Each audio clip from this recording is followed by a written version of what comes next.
Hello friend, तो आप सभी का स्वागत है एक बोर्ड एग्जाम में। तो आज हम देखने वाले क्लास 12th हिंदी का पहला चैप्टर बातचीत से जितने भी रिलेटेड ऑब्जेक्टिव प्रश्न रहेंगे उन सभी को देखने वाले हैं। तो आप सभी ध्यानपूर्वक देखिएगा। और आप यदि हमारे चैनल पर नए हैं तो चैनल को सब्सक्राइब करें और वीडियो को लाइक करें। तो चलिए बिना देर करते हुए क्वेश्चन को करते हैं शुरू। बालकृष्ण भट्ट किस काल के रचनाकार हैं? बालकृष्ण भट्ट किस काल के रचनाकार हैं? तो आपका राइट आंसर जो है आधुनिक काल, यानी आपका राइट आंसर डी। तो देखते हैं अगला प्रश्न। तो अगला प्रश्न है, हिंदी के एडिशन निम्नलिखित में कौन कहे जाते हैं? हिंदी के एडिशन निम्नलिखित में कौन कहे जाते हैं? तो आपका राइट आंसर जो है बालकृष्ण भट्ट, यानी आपका राइट आंसर ए। तो देखते हैं अगला प्रश्न। तो अगला प्रश्न है, बालकृष्ण भट्ट की रचना निम्न में से कौन है? बालकृष्ण भट्ट की रचना निम्न में से कौन है? तो आपका राइट आंसर जो है बातचीत, यानी आपका राइट आंसर सी। तो देखते हैं अगला प्रश्न। तो अगला प्रश्न है, बातचीत के जरिए भाप बनकर क्या बाहर निकल जाता है? बातचीत के जरिए भाप बनकर क्या बाहर निकल जाता है? तो आपका राइट आंसर जो है मावरीय धुआं, यानी आपका राइट आंसर सी। तो देखते हैं अगला प्रश्न। तो अगला प्रश्न है, बालकृष्ण भट्ट की माता का नाम क्या था? बालकृष्ण भट्ट की माता का क्या नाम था? तो आपका राइट आंसर जो है पार्वती देवी, यानी आपका राइट आंसर सी। तो देखते हैं अगला प्रश्न। तो अगला प्रश्न है, निबंध लेखन की दृष्टि से भारतेंदु युग कैसा था? निबंध लेखन की दृष्टि से भारतेंदु युग कैसा था? तो आपका राइट आंसर जो है उर्वरक, यानी आपका राइट आंसर ए। तो देखते हैं अगला प्रश्न। तो अगला प्रश्न है, बातचीत शीर्षक निबंध के अनुसार जो कुछ मावर या धुआं जमा रहता है वह भाप बनकर निकल पड़ता है कैसे? बातचीत शीर्षक निबंध के अनुसार जो कुछ मावर या धुआं जमा रहता है वह भाप बनकर निकल पड़ता है कैसे? तो आपका राइट आंसर है बातचीत के जरिए, यानी आपका राइट आंसर सी। तो देखते हैं अगला प्रश्न। तो अगला प्रश्न है, जैसा कम वैसा परिणाम किस लेखक द्वारा रचित प्रसल है? जैसा कम वैसा परिणाम किस लेखक द्वारा रचित प्रसल है? तो आपका राइट आंसर जो है बालकृष्ण भट्ट, यानी आपका राइट आंसर सी। तो देखते हैं अगला प्रश्न। तो अगला प्रश्न है, बालकृष्ण भट्ट के पिता का क्या नाम था? बालकृष्ण भट्ट के पिता का क्या नाम था?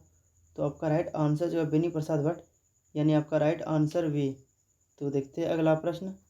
तो अगला प्रश्न है, दमयंती स्वयंवर किस लेखक की रचना है? दमयंती स्वयंवर किस लेखक की रचना है? तो आपका राइट आंसर होगा बालकृष्ण भट्ट, यानी आपका राइट आंसर सी। तो देखते हैं अगला प्रश्न। तो अगला प्रश्न है, बालकृष्ण भट्ट की रचना बातचीत क्या है? बालकृष्ण भट्ट की रचना बातचीत क्या है? तो आपका राइट आंसर जो ललित निबंध, यानी आपका राइट आंसर डी। तो देखते हैं अगला प्रश्न। तो अगला प्रश्न है, बालकृष्ण भट्ट किस युग के निबंधकार थे? बालकृष्ण भट्ट किस युग के निबंधकार थे? तो आपका राइट आंसर जो है भारतेंदु युग, यानी आपका राइट आंसर बी। तो देखते हैं अगला प्रश्न। तो अगला प्रश्न है, मनुष्य की बातचीत का उत्तम तरीका क्या है? मनुष्य की बातचीत का उत्तम तरीका क्या है? तो आपका राइट आंसर जो है अवाक होकर अपने से बातचीत करना, यानी आपका राइट आंसर डी। तो देखते हैं अगला प्रश्न। तो अगला प्रश्न है, संवाद में सबसे महत्वपूर्ण क्या है? संवाद में सबसे महत्वपूर्ण क्या है? तो आपका राइट आंसर आत्मीयता, यानी आपका राइट आंसर सी। तो देखते हैं अगला प्रश्न। तो अगला प्रश्न है, बालकृष्ण भट्ट का जन्म हुआ था? बालकृष्ण भट्ट का जन्म हुआ था? तो आपका राइट आंसर हो जाएगा 23 जून 1844, यानी आपका राइट आंसर बी। तो देखते हैं अगला प्रश्न। तो अगला प्रश्न है, सहयोगिता स्वयंवर रचना है? सहयोगिता स्वयंवर रचना है? तो आपका राइट आंसर जो है श्रीनिवास दास की, यानी आपका राइट आंसर सी। तो देखते हैं अगला प्रश्न। तो अगला प्रश्न है, बातचीत शीर्षक निबंध के अनुसार रस का समुद्र किनकी बातचीतों में उमड़ा चला जाता है? बातचीत शीर्षक निबंध के अनुसार रस का समुद्र किनकी बातचीतों में उमड़ा चला जाता है? तो आपका राइट आंसर हो जाएगा दो हम सहेलियों की बातचीत में, यानी आपका राइट आंसर ए है। तो देखते हैं अगला प्रश्न। तो अगला प्रश्न है, बालकृष्ण भट्ट किस काल के रचनाकार थे? बालकृष्ण भट्ट किस काल के रचनाकार थे? तो आपका राइट आंसर जो आधुनिक काल, यानी आपका राइट आंसर डी। तो देखते हैं अगला प्रश्न। तो अगला प्रश्न है, बालकृष्ण भट्ट ने कौन सा मासिक पत्र निकाला था? बालकृष्ण भट्ट ने कौन सा मासिक पत्र निकाला था? तो आपका राइट आंसर जो हिंदी प्रदीप, यानी आपका राइट आंसर सी। तो देखते हैं अगला प्रश्न। तो अगला प्रश्न है, बातचीत किस विधा की रचना है? बातचीत किस विधा की रचना है? तो आपका राइट आंसर जो है ललित निबंध, यानी आपका राइट आंसर डी। तो देखते हैं अगला प्रश्न। तो अगला प्रश्न है, रॉबिन्सन क्रूसो ने 16 वर्ष के उपरांत किसके मुख से एक बात सुनी? रॉबिन्सन क्रूसो ने 16 वर्ष के उपरांत किसके मुख से एक बात सुनी? तो आपका राइट आंसर जो है फ्राइडे के, यानी आपका राइट आंसर ए। तो देखते हैं अगला प्रश्न। तो अगला प्रश्न है, बातचीत शीर्षक निबंध के निबंधकार है। बातचीत शीर्षक निबंध के निबंधकार हैं। तो आपका राइट आंसर जो बालकृष्ण भट्ट, यानी आपका राइट आंसर डी। तो देखते हैं अगला प्रश्न। तो अगला प्रश्न है, बातचीत के माध्यम से बालकृष्ण भट्ट क्या बतलाना चाहते हैं। बातचीत के माध्यम से बालकृष्ण भट्ट क्या बतलाना चाहते हैं।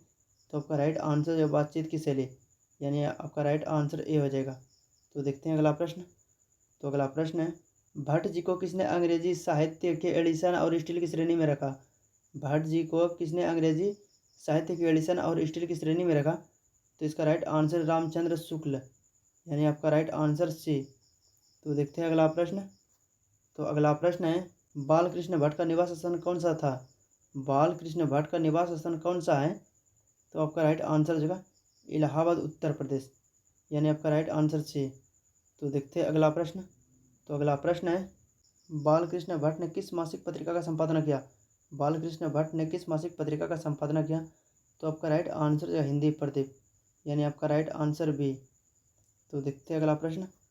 तो अगला प्रश्न है, बालकृष्ण भट्ट के पिता पेशे से क्या थे। बालकृष्ण भट्ट के पिता पेशे से क्या थे।